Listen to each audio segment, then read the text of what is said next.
de Janeiro, titular da 5ª Vara Criminal. É uma alegria contribuir para as reflexões que estão sendo desenvolvidas pela Associação dos Juízes Federais ao longo da Semana da Consciência Negra. É muito importante que nós tenhamos a oportunidade de refletir criticamente e construtivamente sobre a contribuição da população negra na construção histórica da nossa sociedade e como essa população recebe os nossos serviços nos dias atuais. A escassez, as dificuldades financeiras, desemprego, violência incidem sobre todas as pessoas, brancos, negros, mulheres, homens, independentemente de credo e convicções. Mas todos os números apontam, e números produzidos pelos institutos oficiais, com dados oficiais, nos mostram que esses fatores de dificuldades incidem de forma específica e de forma mais contundente sobre um determinado segmento da população.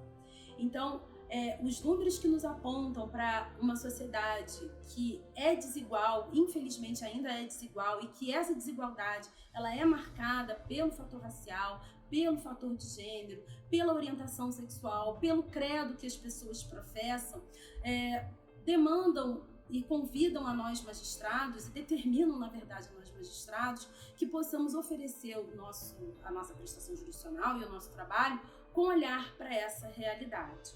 Para um judiciário efetivamente plural, um judiciário efetivamente democrático, em acordo com o que determina o artigo 3º da Constituição, deve julgar tendo em perspectiva que as desigualdades incidem de maneira diferenciada sobre os diversos segmentos da população. Julgar com essa perspectiva é atender ao comando constitucional.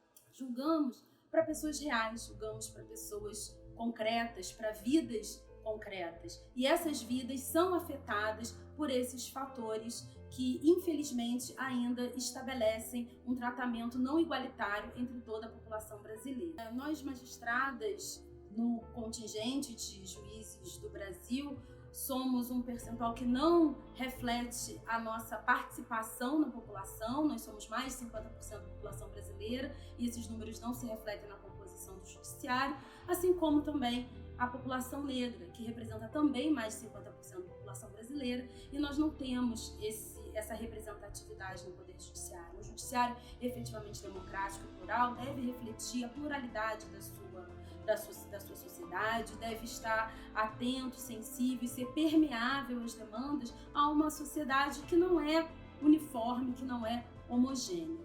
Eu espero que ao longo dessa semana nós tenhamos a oportunidade de refletir sobre a contribuição que podemos dar para uma sociedade cada vez mais democrática e especialmente, principalmente, primordialmente mais inclusiva.